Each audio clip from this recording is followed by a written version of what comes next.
وہ عورت روز اس نوجوان کو دیکھتی لیکن وہ بغیر اس کی طرف دیکھے سر جھکا کر اس کی گلی سے گزر جاتا۔ دیکھنے میں وہ کسی مدرسے کا طالب علم لگتا تھا، لیکن اتنا خوبصورت تھا کہ وہ دیکھتے ہی اسے اپنا دل دے بیٹھی اور اب چاہتی تھی کہ وہ کسی طرح اس پر نظر التفات فرمائے۔ لیکن وہ اپنی مستی میں مگن سر جھکائے زیر لب کچھ پڑھتا ہوا روزانہ ایک مخصوص وقت پر وہاں سے گزرتا اور کبھی آنکھ اٹھا کر بھی نہ دیکھتا۔ اس عورت کو اب ضد سی ہو گئی تھی۔ وہ حیران تھی کہ کوئی ایسا نوجوان بھی ہو سکتا ہے جو اس کی طرف نہ دیکھے، اور اسے ایسا سوچنے کا حق بھی تھا۔ وہ اپنے علاقے کی سب سے امیر اور خوبصورت عورت تھی، خوبصورت اتنی کہ جب وہ باہر نکلتی تو لوگ اسے بے اختیار دیکھنے پر مجبور ہو جاتے۔ اسے حیرت تھی کہ جس کی خوبصورتی کو دیکھنے کے لیے لوگ ترستے ہیں، وہ خود کسی کو پسند کرے اور وہ مائل نہ ہو، اس کی طرف دیکھنا گوارا نہ کرے۔ اپنی انا کی شکست اور خوبصورتی کی توہین پر وہ پاگل ہو گئی اور کوئی ایسا منصوبہ سوچنے لگی جس سے وہ اس نوجوان کو حاصل کر سکے اور اس کا غرور توڑ سکے۔ آخر کار شیطان نے اسے ایک ایسا طریقہ سمجھا دیا جس میں پھنس کر وہ نوجوان اس کی بات مانے بنا رہ ہی نہیں سکتا تھا۔ اگلے دن جب وہ نوجوان اس گلی سے گزر رہا تھا تو ایک عورت اس کے قریب آئی اور کہنے لگی، بیٹا میری مالکن تمہیں بلا رہی ہے۔ نوجوان نے کہا کہ اماں جی آپ کی مالکن کو مجھ سے کیا کام ہے؟ اس عورت نے کہا کہ بیٹا اس نے تم سے کوئی مسئلہ پوچھنا ہے، وہ مجبور ہے، خود باہر نہیں آ سکتی۔ نوجوان اس عورت کے ساتھ چلا گیا۔ اس کے وہم و گمان میں بھی نہیں تھا کہ جو عورت اسے بلا رہی ہے اس کا منصوبہ کیا ہے، وہ کیا چاہتی ہے۔ وہ تو اپنی فطرتی سادہ دلی کی وجہ سے اس کی مدد کرنے کے لیے چلا گیا۔ اس کے ذہن میں تھا کہ شاید کوئی بوڑھی عورت ہے جو اپنی کسی معذوری کی وجہ سے باہر آنے سے قاصر ہے۔ نوکرانی نے اسے ایک کمرے میں بٹھایا اور انتظار کرنے کا کہہ کر چلی گئی۔ تھوڑی دیر بعد کمرے میں وہی عورت داخل ہوئی۔ نوجوان نے بے اختیار اپنی نظریں جھکا لیں کیونکہ اندر آنے والی عورت بہت خوبصورت تھی۔ نوجوان نے پوچھا، جی بیوی آپ نے کون سا مسئلہ پوچھنا ہے؟ عورت کے چہرے پر ایک شیطانی مسکراہٹ آ گئی۔ اس نے اپنے دل کا حال کھول کر رکھ دیا اور کہا کہ میری سب سے بڑی خواہش یہ ہے کہ میں ایک دفعہ تمہیں حاصل کر لوں۔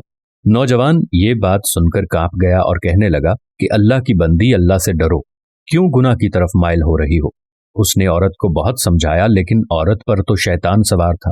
اس نے کہا کہ یا تو تم میری خواہش پوری کرو گے یا پھر میں شور مچاؤں گی کہ تم نے زبردستی میرے گھر میں داخل ہونے کی کوشش کی اور میری عزت پر حملہ کیا۔ نوجوان یہ بات سن کر بہت پریشان ہوا۔ اسے اپنی عزت کسی بھی طرح محفوظ نظر نہیں آ رہی تھی۔ اس کی بات مانتا تو گنہگار ہوتا اور نہ مانتا تو لوگوں کی نظروں میں برا بنتا۔ وہ علاقہ جہاں لوگ اس کی شرافت کی مثالیں دیا کرتے تھے، وہاں پر اس قسم کا الزام لگ جائے یہ اسے گوارا نہیں تھا۔ وہ عجیب مصیبت میں پھنس گیا تھا۔ دل ہی دل میں وہ اپنے اللہ کی طرف متوجہ ہوا اور اللہ سے مدد چاہی تو اس کے ذہن میں ایک ترکیب آ گئی۔ اس نے عورت سے کہا کہ ٹھیک ہے، میں تمہاری خواہش پوری کرنے کے لیے تیار ہوں، لیکن پہلے مجھے بیت الخلا جانے کی حاجت ہے۔ عورت نے اسے بیت الخلا کا بتا دیا۔ اس نوجوان نے اندر جا کر ڈھیر ساری غلاظت اپنے جسم پر مل لی اور باہر آ گیا۔ عورت اسے دیکھتے ہی چلا اٹھی کہ یہ تم نے کیا کیا ظالم؟ مجھ جیسی نفیس طبیعت والی کے سامنے اتنی گندی حالت میں آ گئے، دفع ہو جاؤ، نکل جاؤ میرے گھر سے۔ نوجوان فوراً اس کے گھر سے نکل گیا اور قریب ہی ایک نہر پر اپنے آپ کو اور اپنے کپڑوں کو اچھی طرح پاک کیا اور اللہ کا شکر ادا کرتا ہوا واپس مدرسے چلا گیا۔ نماز کے بعد جب وہ سبق میں بیٹھا تو تھوڑی دیر بعد استاد نے کہا کہ آج تو بہت پیاری خوشبو آ رہی ہے، کس طالب علم نے خوشبو لگائی ہے؟ وہ نوجوان سمجھ گیا کہ اس کے جسم سے ابھی بدبو نہیں گئی اور استاد جی طنز کر رہے ہیں۔ وہ اپنے آپ میں سمٹ گیا اور اس کی آنکھوں میں آنسو آ گئے۔ تھوڑی دیر بعد استاد جی نے پھر پوچھا کہ یہ خوشبو کس نے لگائی ہے، لیکن وہ خاموش رہا۔ آخر استاد نے سب کو ایک ایک کر کے بلایا اور خوشبو سونگھنے لگا۔ اس نوجوان کی باری آئی تو وہ بھی سر جھکا کر استاد کے سامنے کھڑا ہو گیا۔ استاد نے اس کے کپڑوں کو سونگھا تو وہ خوشبو اس کے کپڑوں سے آ رہی تھی۔ استاد نے کہا کہ تم بتا کیوں نہیں رہے تھے کہ یہ خوشبو تم نے لگائی ہے؟ نوجوان رو پڑا اور کہنے لگا کہ استاد جی اب اور شرمندہ نہ کریں، مجھے پتا ہے میرے کپڑوں سے بدبو آ رہی ہے، لیکن میں مجبور تھا۔ اور اس نے سارا واقعہ استاد کو سنایا۔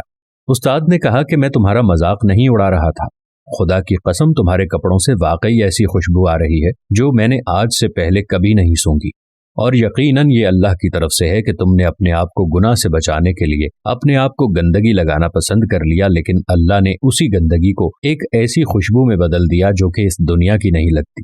کہتے ہیں کہ اس نوجوان کے ان کپڑوں سے ہمیشہ ہی وہ خوشبو آتی رہی۔